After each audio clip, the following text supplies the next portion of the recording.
Hey guys, Journey to the Outdoors. This is pretty much a after video of Fremont, Ohio. And most of you guys know that's been to Fremont, Ohio before for the white bass run, know what this cooler is about. They know what's in this cooler, and you know, I'm just so excited because I like to go there every year and you know, put in the hours it takes to, you know, be successful and a successful fisherman on just fishing in general.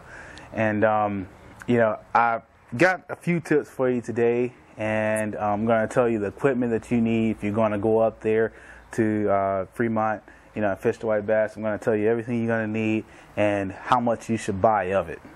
Okay, and first off, you know, before I get to show you what's in my cooler, I'm going to tell you what I have here on my pole. I have my setup, and this is the setup that I was using.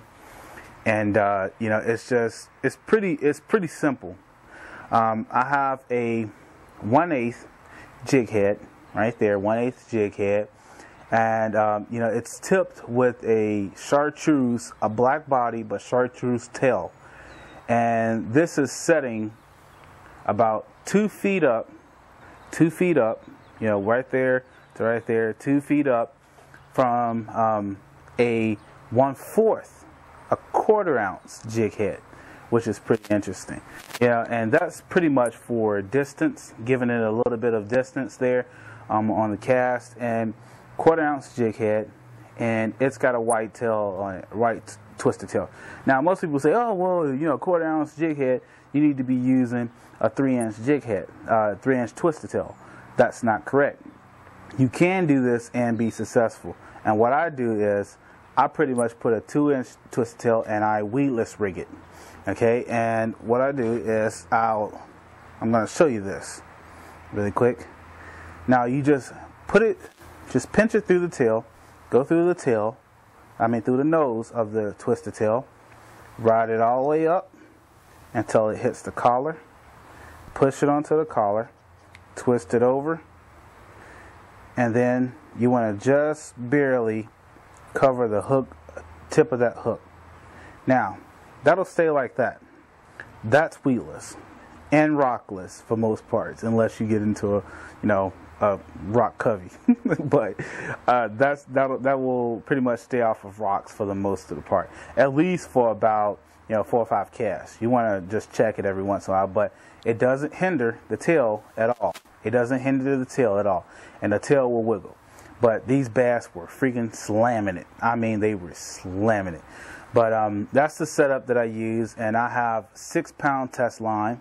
That's just to make sure I get a far cast, because the area that I was fishing in, it's low water, and they basically have a lot of rocks on the bottom, so you want to get far out, and it's a pretty wide river. But if you go up there, Fremont, Ohio, Sandusky River, check it out. And it's awesome. This is my cooler. I pretty much filled it up, as you can see, and put the bass in there, and I just normally do, me and my buddy, we normally go and fill up. We'll take a bucket with us and put the fish in there as we're fishing. Take them off, throw them in the bucket, fill the bucket up, go back to the cooler, leave the cooler in the car, and put ice on the bottom, then put the fish in there, and then put ice on the top. And that's the way you do that. And it works good and works well. Most people just throw them in a bucket, and you can do that. But this is just a setup that I like to use, and it works really well. And before I go, here's your tip of the week, guys. It's time for your outdoor tip. Here's your tip. This is for filleting a fish. Now, I've caught the fish, you've seen that, but you have to go ahead and clean them. You have to make sure that they're cleaned right, and you want to clean them fast. You can go ahead and do that slow if you want to, but hey, who's trying to waste time? I'm trying to get out there and fish again. But I have my stuff all ready, and I'm going to tell you what you need to fillet white bass really quick. I have my sharpener, my knife sharpener, then I also have my knife. You've seen this before in my videos. If you haven't, it's a good fillet knife. You can get it at Walmart, $5. It's really sharp, stays sharp. But when you're filleting a lot of fish like this and you're hitting bones, especially bigger fish, then you want to make sure that you have a nice sharp knife and make sure it stays sharp. Then also I have my bags. Okay, I have bags to separate my guts from my, you know, my throwaways, and then also to put my fillets in, so I'll keep those clean away from my other meat. Not to mention, obviously, you need your chopping board. Have that all ready. I'm ready to go. For you men that feel confident about yourself and still can be confident in your masculinity, hey, I use gloves. I don't care what people say. You know, they say, "Oh, you're not a man if you don't use gloves." You know, if you use gloves, you're not a man. But I still use them. You know, I don't want fish smell on my hands for the next 4 or 5 days. Go ahead. I'm going to use these. Let's get started. I'm ready to start. Got my knife sharpener here. First thing I'm going to do, go ahead, sharpen my knife. I want to make sure that it's pretty sharp. So just give it a couple of wipes there. Set that aside. I'm grabbing the fish. Now I'll start off with this guy. I always like to do it head in my left hand. If you're right-handed, head in your left hand and the knife in the right hand. So what I'll do is, you'll see a gill right there. You see that gill right there? You want to go ahead and pick it up, put your knife behind it, put it on the angle, cut in, and then you want to turn your knife sideways and cut, lay it flat on your bone, and then you cut back. Now I got a fillet. Turn it over, do the same thing. Now still have my head. I still have the head in my left hand. Pick it up behind the knife, behind that gill, cut down, and you initially have to cut through the jawbone. That's why it gets a little tough. That's where an electric knife can help. So what I'm going to do is go ahead, lay it flat on that spine, and I'm cutting back now, and fillet. Now, most people will take this, throw it away. Yeah, you can do that. But what I'm going to do is go ahead. A lot of times I'll do is, if I'm catfishing, most cases I am, go ahead and throw that in the bag. After I get all of them through in the bag, I'll cut them up. Then go ahead and freeze those to make chum lines. Excellent for catfishing. So I'm going to show you now how to take it a second step and get your fillet off the skin.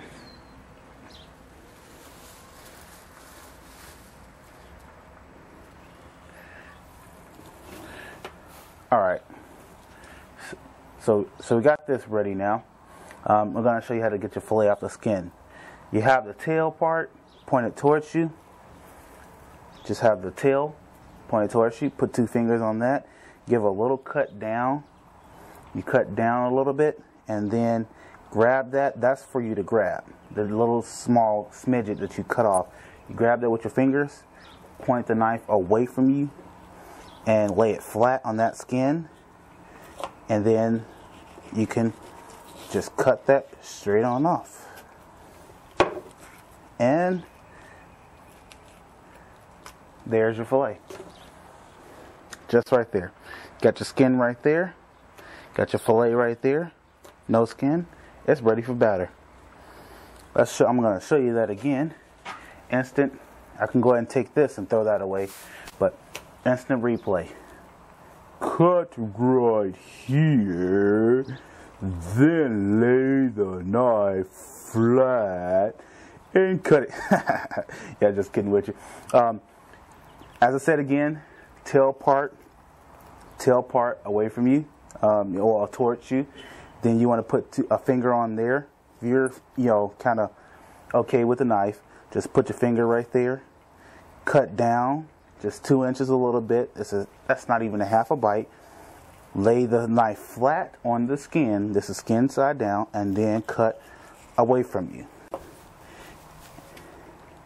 And once again, that's filleted. You're ready to go. That's ready for the batter. Man, that's making me hungry already. But I'm going to go ahead and get the rest of these done real quick. And hey, try that out. That was your tip of the week. You obviously need to clean up your fish, and that's what you need to do. And that's a really quick way of doing it. and you can get those fish done in no time. It took me just not even about 20 minutes to do all of those fish and get them done. But hey, just stay tuned. We got more great fishing coming from Journey to the Outdoors and hunting. The season isn't over yet. Far as for the deer damage, it's just started up around February. So go ahead and get out there. Whether you're fishing or hunting, stay safe, obey your laws, guys, and especially if you're going up to Fremont.